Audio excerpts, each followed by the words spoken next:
अपनी महिमा पर बताओ है कि ये जीव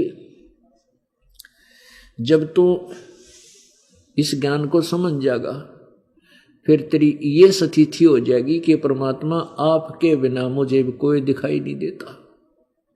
बंदी छोड़ दयाल जी तुम तक हमरी दौड़े, जैसे काग जहाज का इब तकैन दूजी ठोरी।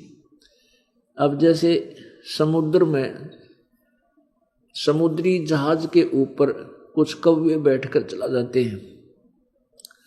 वो कौवा बैठकर चला जाता है इस उद्देश्य से कि जहाज के यात्री आगे चल के खाना खाएंगे, भोजन पाया खाते हैं तो फिर मैं भी आहार करूंगा। अब जैसे शाम के समय जहाज चला, अतिथि खाना खाकर टुकड़ा फेंक दिया तो कौवा उस लालच में बैठ जाता है।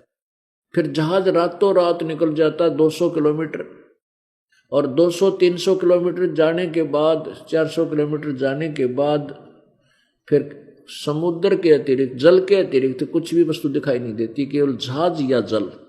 अब पुराने समय की बात है, उस समय क्या होता था कि जो दिशा सूचक यंत्र होते थे वो कई बार डिस्टर्ब हो जाते थे।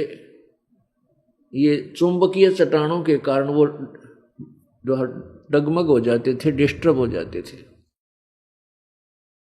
और जहाज के चालक भी भ्रमित हो जाते थे।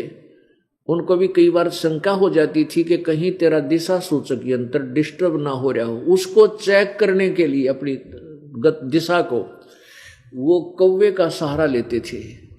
और कौवे में प्रभु ने ऐसा गुण दिया हुआ है कि वो जैसे रात्रि में जहाँ जिस दिशा से भी चलेगा, चाहे वो दिन में चले चाहे रात में, वो उस दिशा को भूलता नहीं। उसको फिर ये रहता है कि मैंने उल्टा आना है, मेरा घर यहाँ पर है, मेरा घोंसला यहाँ पर है। तो जहाज के चालक क्या करते थे, उस जहाज पर बैठे हुए कौवे को पत्थर मार देते थे, ऐसे डरा देते थे जोर से, और वो उसको जहाज से उड़ने पर विवश कर देते थे। तो कौवा क्या करता था कि उड़कर वो उस दिशा को चलता था जिस दिशा से जहाज चला था। वो फिर क्या करता है कि आधा किलोमीटर 1 किलोमीटर तक उड़ता है अपनी उसी दिशा में। फिर वो देखता है कि कितने कोई ठिकाना है, कोई ना बैठूंगा कित जाके। अगर उसने केवल वो जहाज ही दिखाई देता है, एकमात्र स्थान जहां वो डूबने से बच सके, अन्यथा वहां जल ही जल है। उस जहाज के अतिरिक्त यदि वो कहीं और बैठता है तो डूब ही जाता है, मरेगा वो। वापस आकर के वो कौवा फिर उसी जहाज पर विश्राम पाता है। अब परमात्मा यूं कहते हैं, जब आप मेरे से परिचित हो जाओगे और इस आध्यात्मिक ज्ञान से परिचित हो जाओगे फिर तुम्हारी वो स्थिति हो जाएगी। कैसी कि बंदी छोड़ दयाल जी तुम तक हमारी दौड़े, जैसे काग जहाज का अब तक न दूजी ठोरे। इस पृथ्वी पर आपको दूसरा ना संत दिखाई देगा, ना कबीर जी के अतिरिक्त आपको कोई परमात्मा दिखाई देगा। आपकी वो स्थिति हो जाएगी। इस स्थान के अतिरिक्त आप जहां भी जाओगे, आप 84 लाख योनियों के इस समुद्र में डूबने के स्थान पर जाओगे, वहां आप सीधे ही डूबोगे। और ऐसी गलती फिर आप कर नहीं सकते, क्योंकि आपको ज्ञान हो गया। परमात्मा अपनी महिमा आप पर सुनाते हैं हमारे लिए, आप ही दास बनते हैं और आप ही कह रहे हैं कि गुरु जी तुम ना भूलियो। हे परमात्मा, गुरुदेव आप ना भूलना हमारे को, चाहे लाख लोग मिल जाएं। और हमसे मेरे जैसे भगत तो आपको लाखों मिल जाएंगे, लेकिन मुझ दास को आप जैसा संत नहीं मिलेगा। हमसे तुमको बहुत है पर तुमसे हमको ना। फिर क्या बताते हैं, तुमरे विसारे क्या बने, अब किसकी शरण में जाऊं, शिव ब्रंच मुनि नारदा इनके हृदय भी ना समाऊं। अब शिव ब्रंच विरंच कहते हैं ब्रह्मा को, शिव विष्णु कहते हैं नारद जैसे इन ऋषियों के इन माछा ना लागू, क्योंकि हम सारा दिन प्रचार करते हैं, एक दूसरे को बताते हैं कि ब्रह्मा विष्णु महेश कंप्लीट गॉड नहीं है, इनकी पूजा से मोक्ष नहीं है। नारद जैसे ऋषियों को भी हम कहते हैं ये ज्ञानी नहीं थे, इनको वेद ज्ञान नहीं था। अब भाई इन नाम कैसे सुहावेंगे, एक आंख भी ना सुहावे हम तो, इनकी तो आंख में कुणक बन गए। और हे परमात्मा तेरी आड़ ना रही तो ये गढ़ देंगे हमने, अगर आपकी शरण मुझे ना रही तो ये फिर मुझे सीधा करेंगे। तो ईब आप नो भी आपसे दूर नहीं हो सकते हम, क्योंकि सत्य का बेड़ा पट गया। अब हम इनके गुण तक गा नहीं सकते, हाँ इनको बुरा नहीं बता सकते, क्योंकि हमें इतना ज्ञान हो गया ब्रह्मा विष्णु महेश को हम बुरा नहीं कह सकते, लेकिन इनसे हमारा काम चल रहा है को नहीं। जैसे गीता जी अध्याय नंबर 2 के श्लोक 46 में कहा है कि बहुत बड़े जलाशय की प्राप्ति के उपरांत एक छोटे जलाशय में जैसी श्रद्धा रह जाती है, आस्था रह जाती है, उसी प्रकार पूर्ण परमात्मा की गुणों से परिचित होने के उपरांत इन निम्न सत्र के भगवानों में आपकी उसी ही आस्था रह जाएगी। अब कितना प्यारा उदाहरण दिया पवित्र श्रीमद् भगवत गीता जी ने, कि जैसे पहले क्या होता था पुराने समय में, सतयुग त्रेता द्वापर तक ये ट्यूबल टैबल नहीं थे, ना सिंचाई की नहरें थी, वहां तालाबों पर जनसंख्या कम होया करती, वो तालाबों के ऊपर आश्रित रहते थे, घने धन जोड़नी आदमी ना थे, अपना सिंपल सा रहा करते, खाया कमाया, घना धन नहीं इकट्ठा कराया करते, इसलिए वो तालाबों का झीलों का सहारा लेकर के वहां गांव के गांव बस जाया करते थे। अब जैसे कोई छोटे तालाब के ऊपर आश्रित होकर वहां रह रहा है, परिवार उसके रह रहे हैं, और वहां से क्या होता, उस तालाब से ही तो पीने का पानी लेते, उसी से पशुओं को पालते, उसी से कुछ सिंचाई भी करते थे। और वो छोटा जलाशय जिसमें एक वर्ष वर्षा ना हो तो वो जल समाप्त हो जावे, सूख जावे, और उस पर आश्रित वो परिवार भी, वो जितने व्यक्ति थे वो भी मृत्यु को प्राप्त हो जाए। यानी वर्षा होगी तो वो फिर भर जाता है, एक वर्ष काम और चला देता है। इसी प्रकार उस जो छोटे तालाब पर आश्रित परिवार है, यानी वो व्यक्ति है, उसको कोई बहुत बड़ा जलाशय मिल जाए, झील जिसकी 10 वर्ष वर्षा ना हो तो भी उसका जल समाप्त नहीं हो, और वो उस व्यक्ति ने वो जलाशय मिल जाए, वो बहुत बड़ा झील लेक, तो फिर उसकी श्रद्धा उस छोटे तालाब में जितनी रह जाती है, अंडरस्टूड है। कहने का भाव यह कि उसमें उस छोटे तालाब बुरा नहीं है, लेकिन वो पर्याप्त नहीं उसके जीवन के लिए, वो कभी भी धोखा दे सकता है, वो सफिशिएंट नहीं है। और वो बड़ी झील मिल गई तो 10 वर्ष भी वर्षा ना हो तो भी जल समाप्त नहीं हो सकता। तो फिर उसकी श्रद्धा उसमें ऑटोमेटिकली हो जाएगी, उसने त्याग कर वहां पर पहुंच जाएगा, वो फिर उस तालाब के ऊपर आश्रित नहीं रहेगा। लेकिन तालाब बुरा नहीं है, जल उसमें भी है, लेकिन वो थोड़ा है, पर्याप्त नहीं है।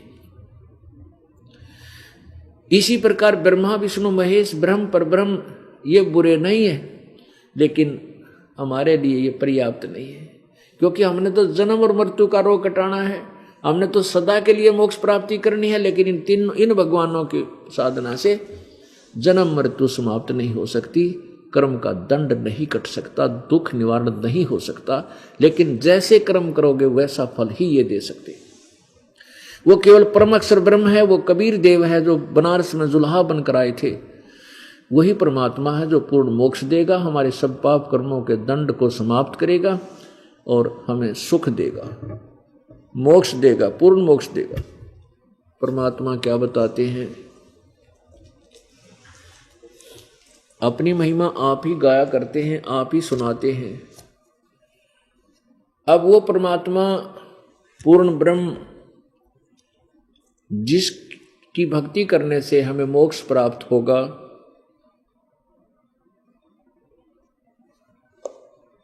उसके विषय में आदरणीय गरीबदास साहिब जी ने किस प्रकार हमें समझाने की चेष्टा की है। सुरत नृत से परखन आवे है महबूब सरोवा वो, द्वार बार घर छाड़ गए हैं जाए बसे बन खोआ वो। अब प्रथम तो उस परमात्मा का ज्ञान नहीं, प्रथम तो वो परमात्मा है कौन, किसकी भक्ति हमें करनी चाहिए, वो हमें प्राप्त, वो ज्ञान नहीं।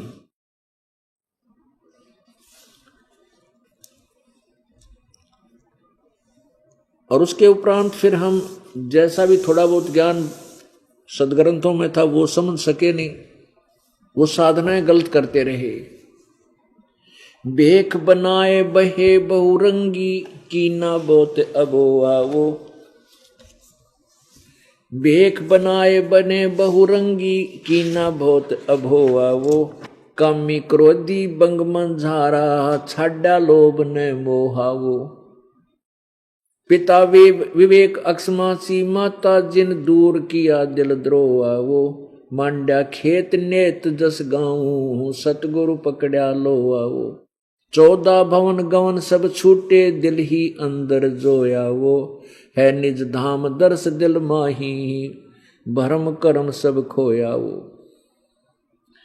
अब सिज्जा अदर सिंहासन अवगत तुरिया पद में सोया वो, अनहद तारी लगी हमारी अजू अकल से धोया वो। सतगुर दानी मिले बिनानी बीज अभय पद बोया वो, दिव्य दृष्टि खुली हमारी ही सार शब्द से टोया वो। टोया माने ढूंढा खोजा, उस परमात्मा को सार शब्द से प्राप्त किया।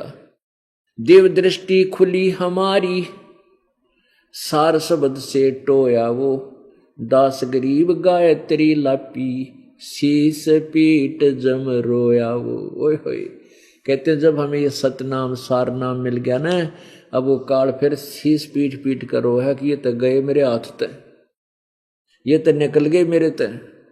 दिव्य दृष्टि खुली हमारी सार शब्द से टोया वो, गरीबदास वो गायत्री लापी शीस पीट जम रोया वो। जम माने काल।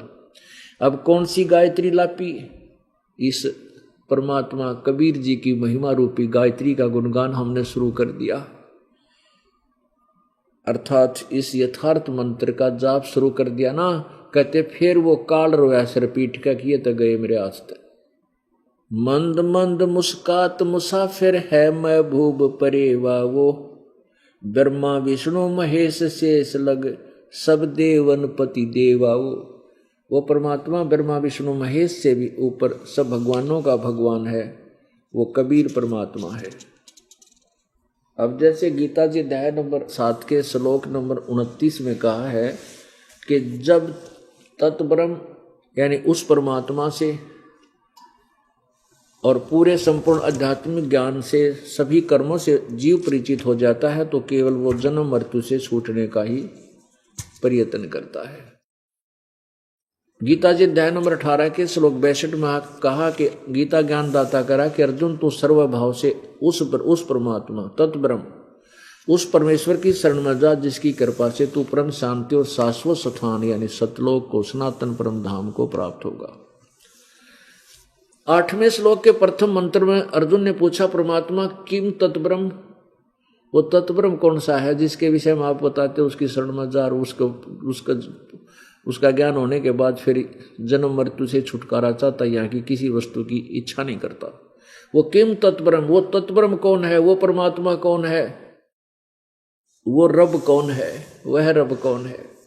8वें अध्याय के गीता जी के 3रे मंत्र में गीता ज्ञानदाता कहता वो परम अक्षर ब्रह्म है। गीता जी अध्याय नंबर 15 के श्लोक 1 से 4 में और 15, 16 और 17 में स्पष्ट किया है। 3 भगवान बताए, जैसे 3 परमात्मा बताए, ब्रह्म सरपुरुष, अक्षर ब्रह्म अक्षर पुरुष, ये 2 परमात्मा।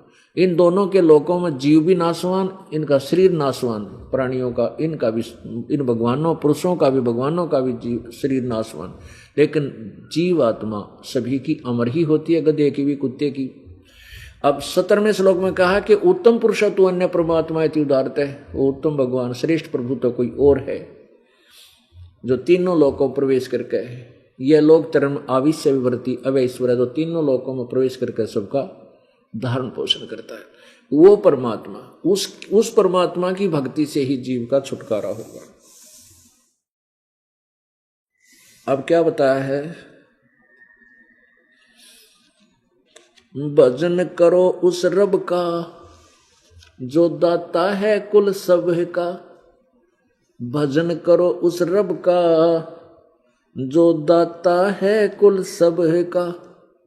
भाई बिना भजन भय मिटे न जम का, समझ बूझ रे भाई सतगुर नाम दान जिन दीना ये संतों ठहराई। सत कबीर नाम करता का, ओह सत कबीर नाम करता का, कल्प करे दल देवा, सुमन करे सुरत से लापे पावे हर पद भेवा। आसन बंद पदम पद परचय ना भी नाम जगावे, त्रिकुटी कमल में पदम झलके जहाँ से ध्यान लगावे। सब सुख भुगता जीवित मुक्ता दुखदारी दर दूरी, ज्ञान धान गलतान हरि पद ज्यों कूरंग कस्तूरी। गजमोती हस्ती के मस्तिक उन्मन रहे दीवाना, खावन पीवे मंगल घूमे 8 बखत गलताना। ऐसे तत्पद के अधिकारी पलक अलग से जोड़े, तन मन धन सब अर्पण कर ही नेक न माथा मोड़े। बिन ही रसना नाम चलत है निर्वाणी से नेहा, गरीबदास बोडल में दीपक छानी नहीं स्नेहा। अब कहते हैं भजन करो उस रब का जो दाता है कुल सब का, और बिना भजन भय मिटे नहीं जम का। अब जो पुण्यात्माएं पूर्व जन्म की अच्छे संस्कार युक्त हैं वो घर भी त्याग देते हैं परमात्मा के लिए, संतों की खोज करते हैं, क्योंकि सभी ग्रंथ कहते हैं कि परमात्मा सतगुरु बिना नहीं मिल सकता, गुरु बिना नहीं मिल सकता। तो गुरु की तलाश में निकलते हैं, उनको निरे नकली गुरु मिलते हैं, कोरा ज्ञान भर देते हैं। फिर वो क्या करते हैं, ओहो कुछ दिनों के बाद रोजी रोटी के लिए स्वयं भी वो एक को थोड़ा बहुत अलग से वेशभूषा बना लेते हैं। वही उल्टा सुल्टा ज्ञान बोलने की शैली ठीक करके वो और जनता को गुमराह करना शुरू कर देते हैं और संत बन बैठते हैं। लेकिन वो संत की परिभाषा से भी परिचित नहीं बोली आत्मा। चले थे भगवान प्राप्ति करने के लिए, भगवान मिले दास बन के, और वो बन बैठे संत, गुरु सतगुरु चरण छुआन लाग गए हैं, और लोग उनके चरण छुए, वो पाप के भागी बन गए। अब वो पुण्यात्मा यहाँ आते हैं, क्योंकि जो पुण्यात्मा होती है वो समय को चूक क्या नहीं करती। ज्ञान हो गया मनुष्य जीवन, और परमात्मा के लिए घर से निकले, घर भी त्याग गया, अब वो परमात्मा मिलने जा रहा है। तो फिर उनसे ये कहा जाता है कि आप ये दाढ़ी जो वेशभूषा, दाढ़ी शीश के केस दाढ़ी कटवाना कोई अनिवार्य नहीं है भक्ति में, चाहे न कटवाओ चाहे रखवाओ, कोई दिक्कत नहीं। लेकिन उन्होंने एक विशेष वेशभूषा बना ली साधु की, संत की, और भोली आत्मा उनके पीछे लगी। और जब तक वो उसको उस वेशभूषा को कटा कर सिंपल मैन नहीं बनेंगे, उनकी वह मरोड़ ना जा, वो कुबद का गढ़ ना टूटे, क्योंकि भगवान मिलेगा दास बनने से। और साधु बना रहा नमस्कार करनी भोली आत्मा बहुत मिलेंगी, क्योंकि नकली हो चाहे असली, उनको क्या पहचानी उस संत नकली है का असली है, उसको तो भगवान का रूप दिखाई देता संत श्रद्धालु को। तो फिर वो जो संत वेशभूषा बना के बोली जनता में एक प्रभुता पाते हैं, उनको हम समझाते हैं कि आप ये ऐसा मत रखो, ये आपके लिए हानिकारक हो जाता है। तो बेचारे क्योंकि वो भगवान से अपरिचित हैं, भगवान की महिमा से वो परिचित नहीं है, इसलिए वो क्या बोलते हैं, वो कहते हैं दाढ़ी कटवा लेंगे ना फिर हमें रोटी कहाँ से मिलेगी, वो तरह गजब भैया। और हम जैसे ट्रेन में जाते हैं तो हमारी टिकट नहीं लगती, हमारा गुजारा कैसे होगा। अब ये भी हमारी एक भगवान के विधान से अपरिचित होने की सोच है। अब क्या बताते हैं परमात्मा कि जब आप मेरी शरण में आ जाओगे, रोजी और रोटी की तो चिंता छोड़ देना। जब तीनों लोकों में प्रवेश करके वो सबका धारण पोषण करता है तो हम उसी से सीधे संपर्क में आ गए तो क्या हमें 2 रोटी नहीं देगा? क्या आने जाने का किराया वो नहीं देगा? ना जाने कित के दे देगा। सत्कर मान लेना। अब आपके समक्ष पीछे सत्संग में एक नेपाल से भक्त आया था। उसने कहा था जी वहाँ के गरीब जनता है और वहाँ से आने में उन असमर्थ है और वहाँ प्रचार करने के लिए मैं भी इतना समर्थ नहीं हूँ, भी घना प्रचार कर सकूँ। जितनी मेरी समर्थता है उतना तो मैं पैसा लगा के खर्च कर दूंगा। फिर हमने उसको 5,000 रुपये दे दिए, भाई तू वहाँ जनता में प्रचार कर। तो उस बेचारे ने रख दिए वो पैसे कि भाई परमात्मा का पैसा मैं दुरुपयोग नहीं करूँगा, कति 8 लाख गएगी ना, कितना भी पार नहीं बसाओगी, तब उसको प्रयोग करूँगा। तो महीना तो उसने ऐसे काम करता रहा, अपने आप अपने ही पैसे से वो खर्च करता रहा, प्रचार करता रहा जैसा बना। फिर उसको आवश्यकता बन गई, 500 रुपये की आवश्यकता पड़ गई। कहता मैंने वो 5,000 रुपये न्यू के न्यू दर रखे थे, 1,000 के नोट और 2 500 के, 4,000 के, कति गिन के वहाँ ऐसे स्थान पर रख दिए थे बच्चे भी ना छेड़े, घर वालों को पता ही ना चले, वहां कभी पैसा मैंने रखा ही नहीं। तो वो गिने तो मैंने पाए वो क्या 2,500 रुपये बढ़ गए। उसमें कहता मैंने पहले 1,000 रुपये निकाल लिए थे तो 6,500 रुपये फिर पाए, 2,500 रुपये टोटल कहता वो बढ़ गए। 1,000 निकाल लिया था, 4,000 उसमें सुरक्षित रख दिए, फिर 6,500 पाए। तो ये किसने दे दिए? कबीर परमात्मा ने। अब वो 2,500 रुपये उसके यहाँ आने और जाने में 1 साल में खर्च ना हो। और ये तो 2,500 है, वो 2,500 है, वो तो 2.5 करोड़ दे दे परमात्मा, न्यू के न्यू दर दे बंडल बांध गए और किसी प्रेस से मिला लियो जो उसमें चूक पा जाता है तो भगवान उसी को कहते हैं। तो हम कमजोर सोच के हो गए क्योंकि हमें भगवान मिला को नहीं, और भगवान ना मिलने से हम अन्य अटकलों से ही अपना गुजारा समझकर फिर भी साधु बन रहे। वो जब आप पे पेट नहीं भरता और उन्हें कह दोगे तुम, तो ऐसी भूल पड़ जाती है। अब परमात्मा कहते हैं उनके लिए जो परमात्मा से अपरिचित हैं, प्रभु की महिमा से अपरिचित हैं, प्रभु की महिमा उनको, प्रभु के गुण उनको मिले नहीं। क्या बताते हैं कि टूका कारण फिरे, कूकरा 70 घर फिर आवे। ये तो लक्षण ना साधु के, क्यों बाणा बिरद लजावे। नट पेरना कांदर सासी मांगत हैं भटियारे, जिनकी तारी लगी हरी में वो मोती देवे उधारे। अब परमात्मा क्या बताते हैं कि जिन्होंने परमात्मा को नहीं पहचाना वो किस प्रकार दुखी रहे। मन माणिक लहर समंदरे, मुरजीवा नगसी पन सायर, वो निर्मल आनंद कंदरे। मन माणिक लहर समंदरे, मुरजीवा नगसी पन सायर, वो निर्मल आनंद कंदरे। अब कितनी प्यारी वाणी बोली है गरीबदास साहेब ने अपने कबीर परमात्मा के विषय में। भाई मोती मुक्ता दर्शत नाही, ये जग है सब अंदरे। दिखत के तो नैण चश्म इनके, फेरा मोतिया बंदरे। अब क्या बताते हैं कि जिनको तुम विद्वान समझा करते, बड़े वेदों के ज्ञाता हैं, बड़े मर्मज्ञ ज्ञाता हैं। अब जैसे आपने अभी देवी भागवत महापुराण के गीता प्रेस गोरखपुर से प्रकाशित पृष्ठ नंबर 414 पे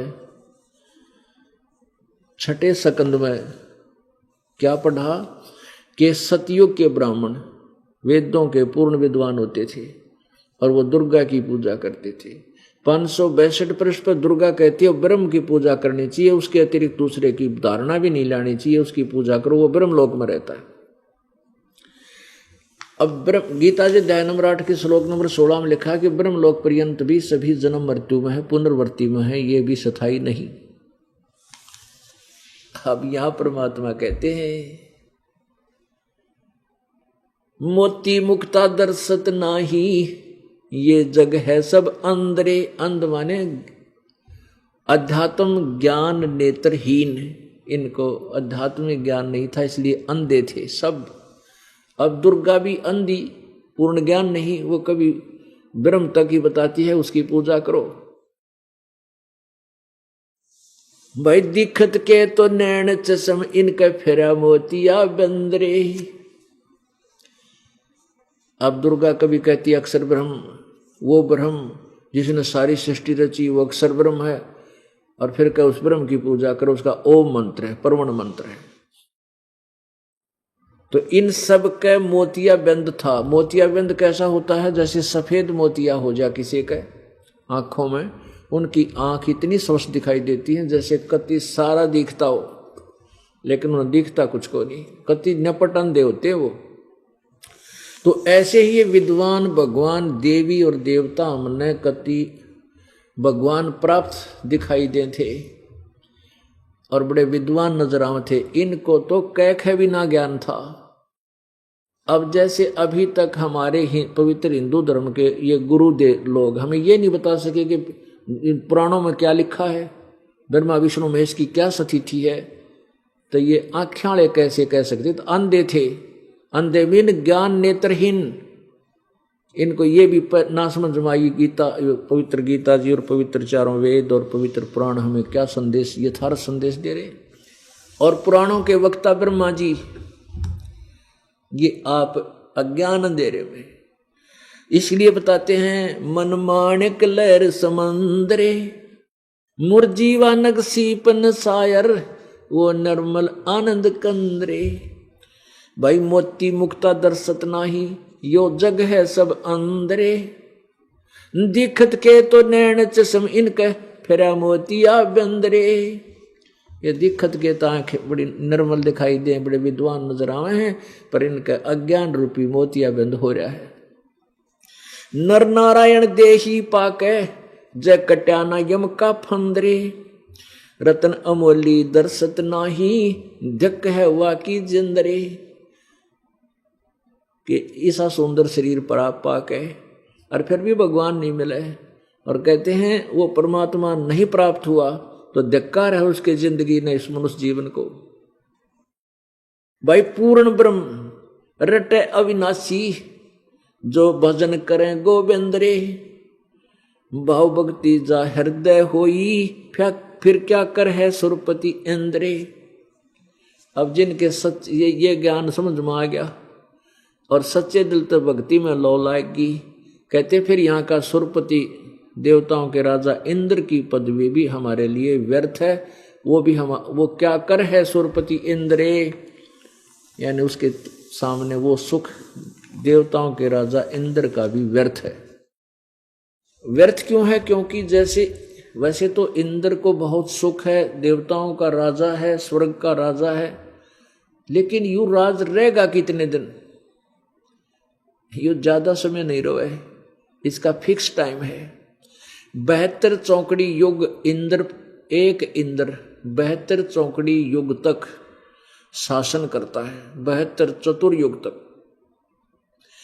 और एक ब्रह्मा के दिन में 14 इंद्र अपना शासन पूरा कर लेते हैं, इसलिए 1008 चतुर्युग होते हैं।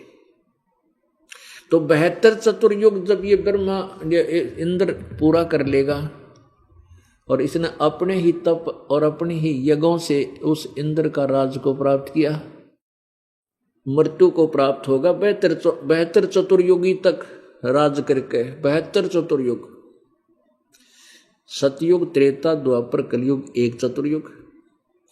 इसमें 43,20,000 वर्ष होते हैं एक चतुर्युग में। और ऐसे ऐसे 72 चतुर्युग तक एक जीवात्मा इंद्र की पदवी प्राप्त करके स्वर्ग का राज्य भोगती है, और फिर मृत्यु को प्राप्त होकर गधे की योनि प्राप्त करता। शटार्टुस की 84 लाख योनियों का गधे से होता है। अब के फूक कैसे इंद्र के राज ने आग लगा तो फिर गधा बन गया। बताओ के काम आया वो सुख, अब पहाड़ टूट गया। अब फिर इसे गधे के जीवन हो जावन माने, जैसे महावीर जैन वाली आत्मा के 60 करोड़ बार गधा तेरा गजब हुए, 30 करोड़ बार कुत्ता। देवताओं के राजा वाला सुख के काम आया उसका। नो भगवान याद दिलाओगे फिर हमारा दिल यहां से हट जाएगा। क्या बताते हैं भाई, पूर्ण ब्रह्म रटे अविनाशी, भजन करे गोविंद रे, भाव भक्ति जा हृदय होई, फिर क्या कर है सुरपति इंद्रे। इंद्री कर्म ना लगे लगारम, जो भजन करे निर्द्वंद रे, गरीबदास जग कीर्ति होगी, जब लग सूरज चंद्रे। कि देखो भक्ति करोगे आपका काम आवेगी, यहाँ भी सुख मिलेगा, और यहाँ से भक्ति करके जाओगे तो कहते आपकी कीर्ति बनी रहेगी जब लग सूरज चंद्रे। यानी आप सतलोक चले जाओगे, वहाँ आपको, यहाँ लोग आपके गुण गाया करेंगे। जैसे ध्रुव, प्रहलाद, मीराबाई आदि पुण्यात्माओं को आज तक याद किया जाता है, और वो अपनी भक्ति करके बेड़ा पार करके हम उनके गुण गावें। तो ऐसे ही हम अपना कर्म बनावेंगे, सतलोक चले जाएंगे, और पीछे आने वाले आप जी के गुण गाया करेंगे, बड़े अच्छे भगत थे और वह तो बेड़ा पार कर गए। इंद्री कर्म ना लगे लगारम, जो भजन करे निर्द्वंद रे। निर्द्वंद माने और सब तरफ से ध्यान हटा के अपने मालिक के चरणों में लगे रहे। काम जो अपना पेट रोजगार निर्वाह के लिए धंधा करे, उसमें भी मालिक को भूल नहीं पड़ने दे, उसको कहते निर्द्वंद भजन करना। और गरीब दास जग कीर्ति होगी, जब तक सूरज चंद्रे। अपने आत्मा कबीर परमेश्वर जी अपने तत्व ज्ञान को आप ही बताने आए थे, आते रहते हैं, और फिर हमारे जैसे दास की सेवा लगा देते हैं, ड्यूटी लगा देते हैं, अपनी प्यारी आत्माओं को अपने यथार्थ ज्ञान से परिचित कराने के लिए। अभी तक हमें ब्रह्मा विष्णु महेश के बारे में क्या बताया गया था कि अजर व अमर हैं, सर्वशक्तिमान है, ये सृष्टि के रचनहार हैं और ये पूर्ण परमात्मा है, सभी ब्रह्मांडों के रचयिता यही हैं। अब इनकी यथार्थता हमारे सामने आ गई। कहाँ से पता चला? इन्हीं की जीवनी से। ब्रह्मा विष्णु महेश की जीवनी किन में है? पुराणों में। अब आपको ब्रह्मा विष्णु महेश की थोड़ी सी झलक दिखाते हैं। पुण्यात्माओं, ये सत्संग स्थल जो है एक ऐसा सामूहिक स्थल है जिसमें पहली कक्षा के बालक भी, बच्चे भी होते हैं, सब यानी श्रोता हैं, और दूसरी कक्षा के भी, यानी कुछ ऐसे हैं जो पहली बार सत्संग सुनने आए हैं। हमारे भगतों ने समझा बुझा के लाओ, एक बार चल लो आप हमारे गुरुजी का सत्संग तो सुन लो, नाम ना लियो पर ज्ञान तो सुन लो। तो उनके लिए भी हमने ये क ख ए आ सारे सिखाने पड़ेंगे, क्योंकि अभी तक भक्ति मार्ग का क ख भी ज्ञान नहीं किसी को। तो इस दास ने स्टार्ट से लेकर और लास्ट तक की पढ़ाई नए सिरे करानी पड़ेगी आपकी। और पुण्यात्माओं, इस दास को जो परमात्मा ने मजदूरी दी है या अनमोल दे रखी है, और इस दास को उसी दिन से ये एहसास हो गया था कि परमात्मा ये शरीर भी तेरे काम आ जाए, इस टुकड़े टुकड़े भी मालिक आपके काम आ जाए, मेरी मिट्टी सफल हो जाएगी। तो इस दास ने जब से ज्ञान हुआ है उसी दिन से दिन और रात एक कर रखा है। अब आप देखते हो 13-14 घंटे पहले सत्संग करता हूँ, फिर आप जी से मिलता हूँ, और फिर और आश्रम की भी जो व्यवस्था करनी होती है आप जी के लिए वो भी करता है दास। और कितना 12 बजे 1 बजे जाकर सोने का समय मिलता है, फिर वक्ते उठ कर फिर। तो ऐसे ही जब से इस मार्ग का दास को एहसास हुआ है, प्राप्ति हुई, आदेश हुआ है, उसी दिन से ये बरसक प्रयत्न और ये परिश्रम दास का चल रहा है, और ये सफल हो गया प्रभु की कृपा से। तो इसलिए दास जरा से भी आलस नहीं करता कि परमात्मा फिर नाराज हो गया ना, फिर मेरे पिल्ला कुछ नहीं रहेगा। तो हर तरह हर मर्यादा में रहता हुआ, हर पॉइंटों से बचता हुआ परमात्मा के गुणगान करता हूँ। तो यहाँ ये ऐसा है कि पहली कला कक्षा से लेकर लास्ट तक ये नए सिरे नई पढ़ाई पढ़ानी, क्योंकि पहले ज्ञान से विपरीत है सारी, और इसमें मेहनत ज़्यादा करनी पड़ेगी दास ने, क्योंकि बार बार रह रह कर प्रमाण ना दिखाऊंगा तो कुछ भी पल्ला ना पड़े आपका ये 2 घंटे व्यर्थ जाएंगे, जिसको नए सिरे से नहीं बताया जाता। अब हम ब्रह्मा विष्णु महेश के ऊपर आश्रित हैं। अब थोड़ी सी झलक दिखाते हैं कि ब्रह्मा विष्णु महेश जी की क्या स्थिति है। अब देखिएगा देवी पुराण। अब ब्रह्मा विष्णु महेश जी की उत्पत्ति आपको दिखाते हैं। श्री ब्रह्मा विष्णु महेश जी का जन्म, इनके माता पिता कौन है, थोड़ा सा विस्तृत दिखाएंगे।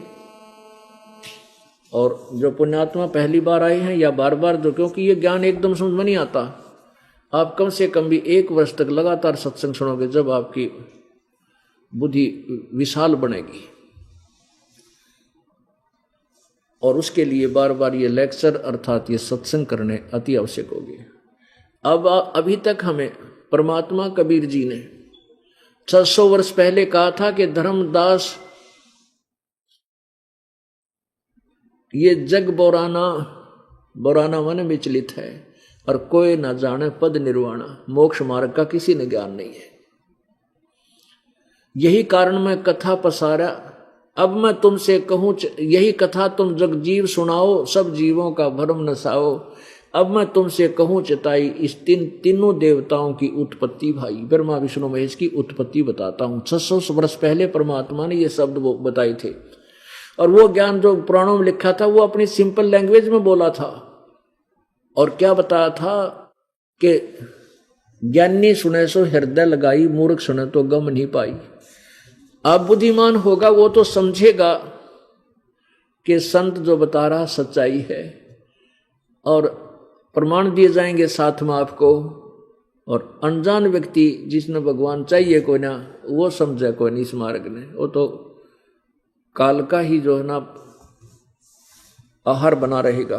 अब क्या कहते हैं, धर्मदास ये जग बोराना, कोई न जाने पद निर्वाणा। यही कारण मैं कथा पसारा, जग से कहिए एक राम नियारा। यही ज्ञान जग जीव सुनावो, सब जीवों का भरम नसाओ। अब मैं तुमसे कहूं चिताई ही, त्रिदेवन की उत्पत्ति भाई, इन तीनों देवताओं की उत्पत्ति बताता हूं। कुछ संक्षेप कहूं गौराई, सब संशय तुमरे मिट जाई। ज्ञानी सुने सो हृदय लगाई ही, मूर्ख सुने तो गम ना पाई। समझदार सुनेंगे तो तुरंत स्वीकार करेंगे, सीने से लगाएंगे इस ज्ञान को कि महाराज जी ने तो तोड़ पाड़ दिया, कमाल कर दिया। और साथ में ये आपको सदग्रंथ दिखाऊंगा, फिर संशय नहीं रहेगा कि ये कच्चा काम है। ज्ञानी सुने सो हृदय लगाई, मूर्ख सुने तो समझ में न आई। माँ अष्टंगी पिता निरंजन, ये दम जारण वंशन अंजन। पहले कीन निरंजन राई, पीछे से माया उपजाई। माया रूप देख अति शोभा, देव निरंजन तन मन लोभा। काम देव धर्म राय सताए, देवी को तुरंत खाए। पेट से देवी करी पुकारा, हे साहेब मेरा करो उभारा। टेर सुनी तब ता हम आए, अष्टंगी को बंद छुड़वायो।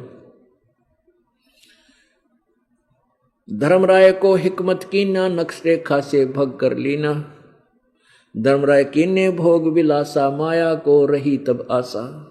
3 पुत्र अष्टंगी जाए, ब्रह्मा विष्णु शिव नाम धराए। परमेश्वरे बंदी छोड़। 600 साल पहले परमात्मा ये भगवान थे, भगवानों के भगवान थे कबीर जी। जिन पुराणों को हमारे ब्राह्मण गुरु और ऋषि नहीं समझ सके, इनमें के लिखा परमात्मा ने पहले ही बोल रखा अपनी सिंपल लैंग्वेज में। कहते हैं इन ब्रह्मा विष्णु महेश की मैं तीनों देवताओं की उत्पत्ति सुनाता हूं। अब मैं तुमसे कहूं चिताई, 3 देवों की उत्पत्ति भाई। माँ अष्टंगी, पिता निरंजन, इनकी माता दुर्गा है और पिता इनका ज्योति निरंजन युग काल है। और कहते हैं 3 पुत्र अष्टंगी जाए, ब्रह्मा विष्णु शिव नाम धराए। गुण तीनों की भक्ति में ये भूल पड़ो संसार। कहे कबीर निज नाम बिना भाई कैसे उतरे पार। अब ब्रह्मा विष्णु महेश बताया, और फिर गुण तीनों की भक्ति में रजगुण ब्रह्मा, सतगुण विष्णु, तमगुण शिव जी की भक्ति में ये भूल पड़ा संसार। सभी भूल रहे हैं, और कहे कबीर निज नाम बिना क्यों कर उतरोगे पार। उस सार नाम बिना तुम पार नहीं हो पाओगे। अब ये ज्ञान परमेश्वर ने 600 वर्ष पहले बोला था, लेकिन इन अज्ञानी ऋषियों ने, गुरुओं ने और इन विवेकहीन ऋषियों ने परमेश्वर के इस ज्ञान को दबा दिया, ऊपर नहीं आने दिया। और आज इन सदग्रंथों ने इसको सेकंड किया, समर्थन किया, फिर हमारे हृदय ने स्वीकार किया। अब देखो ये श्री शिव पुराण, ये कहां से छपा है? श्री शिव पुराण, इसके संपादक है हनुमान प्रसाद पोदार और प्रकाशक और मुद्रक हैं गीता प्रेस गोरखपुर, गोविंद भवन कार्यालय कोलकाता का संस्थान। अब इसके रुद्र संहिता से हम प्रारंभ करेंगे। परमात्मा की वाणी अब कैसे किस प्रकार सिद्ध होती है, अब देखिएगा। यह है रुद्र संहिता और प्रश्न नंबर 99। अब 98 से शुरू करते हैं। अपने पुत्र नारद की यह बात सुनकर लोक पितामह ब्रह्मा वहां इस प्रकार बोले। ब्रह्मा जी ने कहा,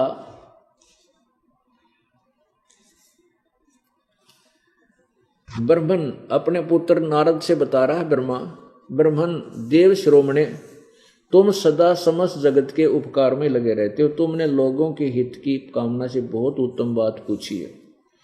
कि पूछा था कि सृष्टि की रचना किसने की, जिसमें समस्त चराचर जगत नष्ट हो गया था, सर्वत्र केवल अंधकार ही अंधकार था, न सूर्य दिखाई देता था, न चंद्रमा, अन्य ग्रहों का और नक्षत्रों का भी पता नहीं था, न दिन होता था न रात, अग्नि पृथ्वी वायु और जल की भी सत्ता नहीं थी। उस समय तत् सद ब्रह्म, अब तत् सद ब्रह्म माने वो सच्चा सतपुरुष ब्रह्म, तत् सद ब्रह्म वह सतपुरुष यानी सद ब्रह्म, सच्चा भगवान। इस श्रुति से जो सत सुना जाता है वो एकमात्र वही शेष था। अब चलो 100 पृष्ठ पे, 100 नंबर पे, 100 पृष्ठ नंबर पे।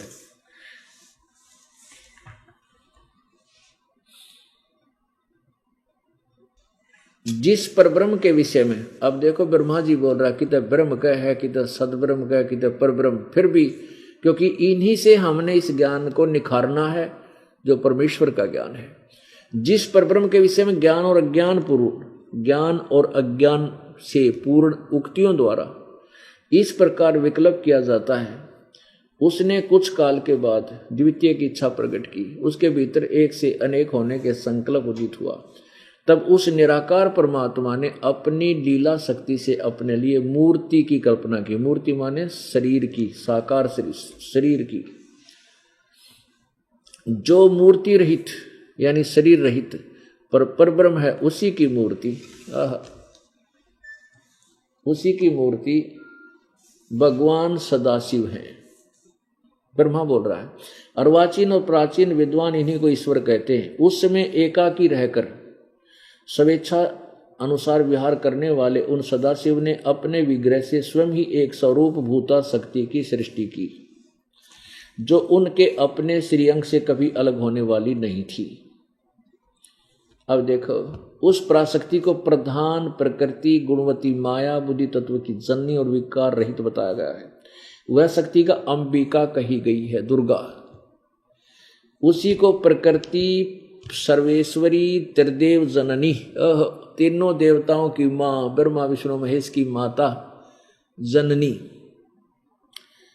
और नित्य और मूल कारण भी कहते हैं। सदाशिव द्वारा प्रकट की गई उस शक्ति की 8 भुजाएं हैं। नाना प्रकार के आभूषण उसके अंगों की शोभा बढ़ाते हैं। वह देवी नाना प्रकार की गतियों से संपन्न है और अनेक प्रकार के अस्त्र शस्त्र धारण करती है। ये दुर्गा है। अब इसको प्रकृति भी कहते हैं, ये ध्यान रखना। उसी को प्रकृति सर्वेश्वरी, प्रकृति शब्द आपका गीता जी में काम आओगा। 14वें अध्याय में आपको दिखाऊंगा ब्रह्मा विष्णु की उत्पत्ति इसी दुर्गा से और काल से। काल ने गीता बोली। एकाकिनी होने पर भी वह माया संयोग वसात अनेक हो जाती है। जैसे 3 रूप धारण किए थे ब्रह्मा विष्णु महेश को, एक एक किसी आगे अन्य लड़कियां दे दी थी, अपने से 3 और बना के। वे जो सदाशिव हैं, अब काल के विषय में लिखा है सदाशिव, उन्हें परम पुरुष, ईश्वर, शिव, शंभु और महेश्वर कहते हैं। अब 101 पृष्ठ पे रुद्र संहिता। वे अपने सारे अंगों में भस्म लगाए रहते हैं उन काल रूपी ब्रह्म ने। अब देखो, काल रूपी ब्रह्म ने, ये काल रूपी ब्रह्म, ये ज्योति निरंजन है। यही सदाशिव, महाशिव, महाब्रह्मा, महाविष्णु का रूप धारण करता है। उन काल रूपी ब्रह्म ने एक ही समय में शक्ति के साथ, ये नाथ नहीं, साथ शिवलोक नामक अक्षेत्र का निर्माण किया। उस उत्तम अक्षेत्र को काशी कहते हैं।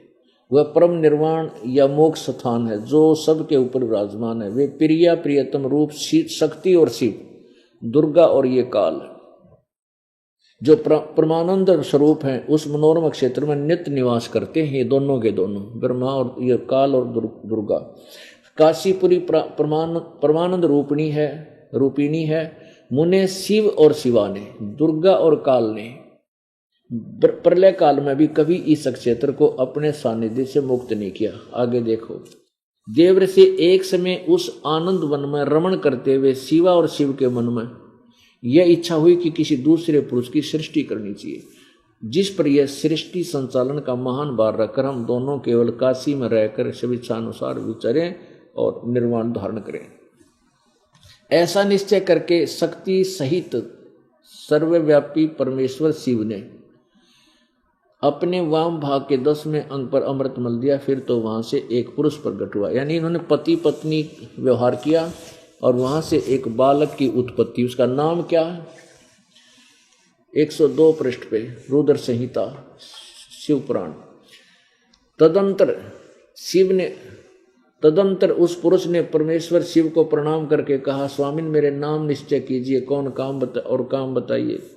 ये सुनकर शिव ने कहा, वत्स बेटा, आप व्यापक होने के कारण तुम्हारा विष्णु नाम विख्यात हुआ, यानी उस विष्णु नाम धर दिया। अब क्या प्रमाण हो गया कि दुर्गा और काल से, प्रकृति और इस काल ब्रह्म से विष्णु की उत्पत्ति हुई, ये इनका बेटा। अब ब्रह्मा कहता है, देखो रुद्र संहिता का ये 6वां अध्याय यहाँ समाप्त हो जाता है। अब यहाँ 7वां प्रारंभ होता है। ब्रह्मा जी कहते हैं देव से, तत्पश्चात विष्णु की उत्पत्ति के बाद कल्याणकारी परमेश्वर शाम सदाशिव ने पूर्व प्रयत्न करके जैसे विष्णु उत्पन्न किया दुर्गा और उनके संयोग से, मुझे दाहिने अंग से उत्पन्न किया। मुने उन महेश्वर ने तुरंत ही अपनी माया से मोहित करके नारायण देव की नाभि में डाल दिया और लीलापूर्वक वहां से मुझे प्रकट किया। इस प्रकार उस कमल से पुत्र के रूप में मुझ हिरण्यगर्भ का जन्म हुआ। अब यहाँ अनुवादकर्ता ने अपनी सोच से थोड़ी सी गड़बड़ी कर दी।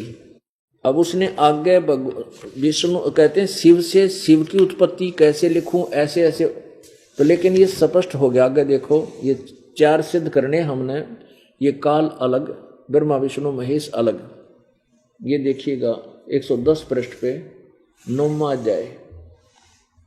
इस प्रकार ब्रह्मा विष्णु और रुद्र इन तीनों देवताओं में गुण है, परंतु शिव गुणातीत माने गए। ये 4 हो गए, ब्रह्मा विष्णु और रुद्र, इन तीनों देवताओं में गुण, रजगुण ब्रह्मा, सदगुण विष्णु, तमगुण शिव जी, ये महेश कवच है। परंतु शिव ये काल इनसे न्यारा है, गुण इन तीनों गुणों से अलग है, ब्रह्मा विष्णु महेश से भिन्न है। अब ये ब्रह्मा विष्णु महेश और चौथा ये इनका पिता काल, ये सदाशिव भी कहलाता है, इसको काल रूपी ब्रह्म भी कहते हैं।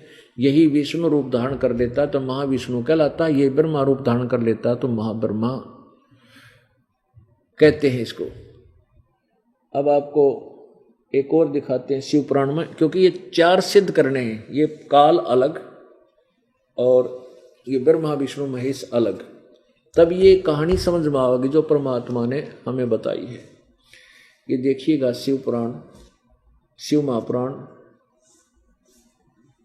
ये है श्री शिव महापुराण। और खेमराज श्री कृष्ण दास प्रकाशन बंबई, ज्वाला प्रसाद मिश्र कृत इसकी हिंदी टीका सहित।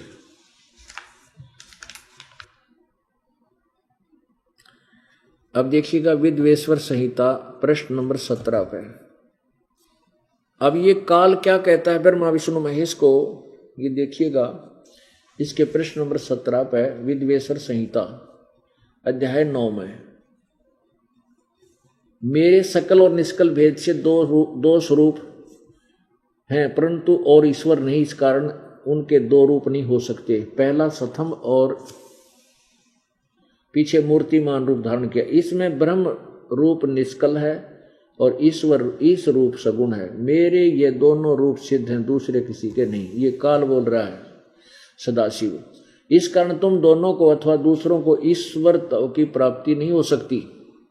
ब्रह्मा विष्णु को कह रहा है ये काल सदाशिव, तुमने तो अज्ञान से अपने को ईश माना, तुमने अपने आप को भगवान मान लिया। ये बड़ा ही अद्भुत हुआ। इसके दूर करने को ही मैं रण स्थान में आया। अब तुम अपना अभिमान त्याग कर मुझ ईश्वर में अपनी बुद्धि लगाओ।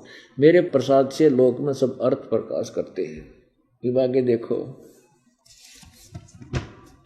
अब ये काल कहता है 18 पृष्ठ पे विद्वेश्वर संहिता अध्याय 10 में, हे पुत्रो,